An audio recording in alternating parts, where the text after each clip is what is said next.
আসসালামু আলাইকুম সুপ্রিয় দর্শক, চলে আসলাম এই মুহূর্তে পাওয়া সবচেয়ে গুরুত্বপূর্ণ আবহাওয়ার আপডেট নিয়ে। 5ই জুন বুধবার বাংলাদেশের বেশ কয়েকটি জেলাতে প্রচণ্ড পরিমাণে বজ্রসহ বৃষ্টি হতে পারে বলে জানিয়েছে বাংলাদেশ আবহাওয়া অধিদপ্তর। তো চলুন জেনে নেওয়া যাক এক নজরে। এখানে আমরা দেখতে পাচ্ছি যে ঢাকা বিভাগের ঢাকা, গাজীপুর, টাঙ্গাইল, ময়মনসিংহ, কিশোরগঞ্জ, নারায়ণগঞ্জ, নরসিংদী এই অঞ্চলগুলোতে হালকা থেকে মাঝারি বৃষ্টিপাতের সম্ভাবনা রয়েছে। এছাড়া ঢাকা শহর ও ময়মনসিংহ এলাকায় বৃষ্টিপাতের ঘনত্ব তুলনামূলকভাবে বেশি। প্রায় এখানে 7 থেকে 10 মিলিমিটার পর্যন্ত বৃষ্টি হতে পারে। এরপরে টাঙ্গাইল ও কিশোরগঞ্জ এলাকায়ও বৃষ্টির রেখা ঘন দেখা যাচ্ছে। সেখানে বজ্র ঝড়ও হতে পারে বলে জানা যাচ্ছে। এরপর আমরা দেখতে পাচ্ছি যে চট্টগ্রাম বিভাগের চট্টগ্রাম জুড়ে মেঘ ও বৃষ্টির একটি বড় অংশ সক্রিয় রয়েছে। চট্টগ্রাম, কক্সবাজার, টেকনাফ, মহেশখালী, বান্দরবন, রাঙামাটি এলাকায় মাঝারি থেকে ভারী বৃষ্টিপাতের সম্ভাবনা রয়েছে। এদিকে মহেশখালী ও টেকনাফ উপকূলীয় অঞ্চলে দক্ষিণ পূর্ব দিক থেকে প্রবল বায়ু প্রবাহ লক্ষ্য করা যাচ্ছে। এই কারণে সামুদ্রিক ঝোড়ো হাওয়ার সাথে বৃষ্টিপাত হতে পারে। তাছাড়া তারপর আমরা দেখতে পাচ্ছি যে বরিশাল বিভাগের বরিশাল, পটুয়াখালী, ঝালকাঠি, বরগুনা, ভোলা, পিরোজপুর এখানে আমরা এখানে মাঝারি মাত্রার বৃষ্টিপাতের সম্ভাবনা রয়েছে। বরিশাল শহর ও পটুয়াখালী এলাকায় প্রায় 7 থেকে 10 মিলিমিটার পর্যন্ত বৃষ্টি হতে পারে। উপকূলীয় এলাকায় বৃষ্টির সাথে হালকা থেকে মাঝারি বাতাস প্রবাহিত হচ্ছে। এছাড়াও খুলনা বিভাগের খুলনা, যশোর, সাতক্ষীরা, বাগেরহাট, মেহেরপুর, নড়াইল, কুষ্টিয়া, চুয়াডাঙ্গা এখানে হালকা থেকে মাঝারি বৃষ্টিপাত হতে পারে। খুলনা শহর ও মেহেরপুর এলাকায় বৃষ্টির পরিমাণ তুলনামূলকভাবে বেশি।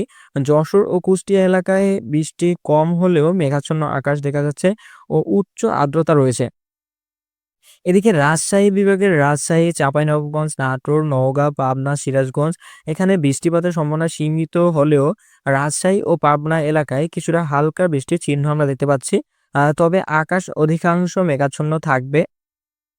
এর পরবর্তীতে আমরা দেখতে পাচ্ছি যে রংপুর বিভাগের রংপুর, দিনাজপুর, ঠাকুরগাঁও, কুড়িগ্রাম, লালমনিরহাট, গাইবান্ধা, নীলফামারী এখানে মাঝারি থেকে ভারী বৃষ্টিপাতের একটা প্রবল সম্ভাবনা রয়েছে।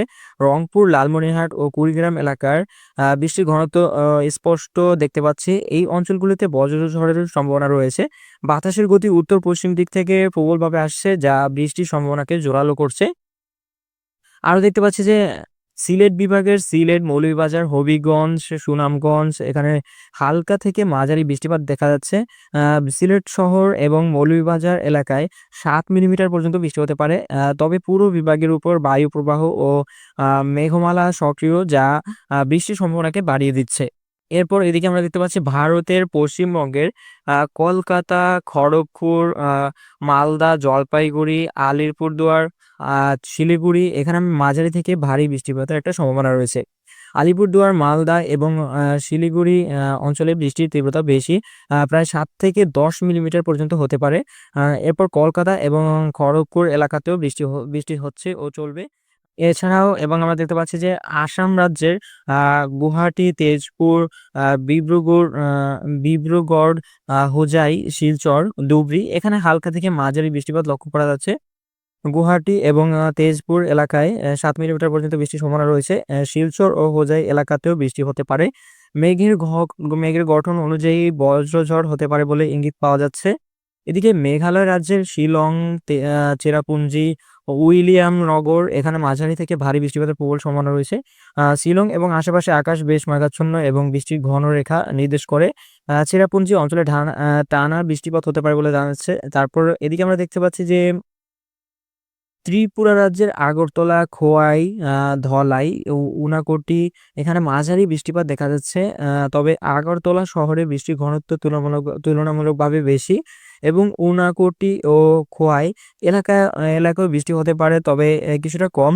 বায়ু প্রবাহ দক্ষিণ পশ্চিম থেকে আসছে বর্ষা সক্রিয় অবস্থায়। তাতে করে বর্ষার কিছুটা সম্ভাবনা রয়েছে। এ পর্যায়ে আমরা সরাসরি চলে আসলাম সমুদ্রের দিকে। এখানে আমরা দেখতে পাচ্ছি যে বাংলাদেশের উপকূলীয় অঞ্চলে আগামীকাল দক্ষিণ পশ্চিম দিক থেকে মাঝারি বেগে বাতাস প্রবাহিত হতে পারে। যার কারণে সাগরে 1.5 থেকে 2 মিটার পর্যন্ত ঢেউ দেখা দিতে পারে। বিশেষ করে কক্সবাজার, মহেশখালী, টেকনাফ ও চট্টগ্রাম উপকূলে মাঝারি বৃষ্টিপাত ও বিচ্ছিন্ন বজ্রঝড়ের সম্ভাবনা রয়েছে। এমন পরিস্থিতিতে ছোট নৌযান ও মাছ ধরার ট্রলারগুলোকে সতর্ক থাকতে বলা হচ্ছে। প্রয়োজনে সমুদ্র বন্দরে 1 নম্বর সতর্ক সংকেত জারি করা হতে পারে বলে জানা যাচ্ছে। তো এই ছিল সর্বশেষ আবহাওয়ার আপডেট। এরকম সবার আগে সবার প্রথম সঠিক খবর জানতে আমাদের চ্যানেলটি অবশ্যই সাবস্ক্রাইব করে রাখুন। ধন্যবাদ ভিডিওটি দেখার জন্য।